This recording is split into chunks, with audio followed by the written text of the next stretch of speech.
Hi, I'm Adam Knoll, Chair of ACM NanoCom 2026. This will be the 13th ACM International Conference on Nanoscale Computing and Communications. We're hosting NanoCom next September in the beautiful city of St. John's, Newfoundland and Labrador, Canada. We're inviting you, the global nanonetworking research community, to come share and learn about the latest research in this diverse field.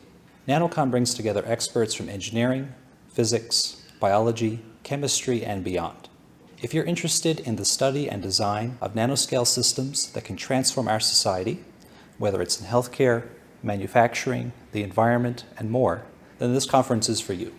Hi everyone, I'm Jorge Torres, co-chair of NanoCom 2026. We're putting together an exciting 3-day program at Memorial University that will include keynote speeches, technical talks, and poster presentation. We invite you to submit your latest work in NanoCom topics, including nanoscale terahertz, molecular, and quantum communications and computing.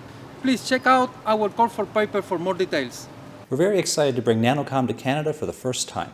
Newfoundland is an incredible place to visit with an amazing blend of nature and culture.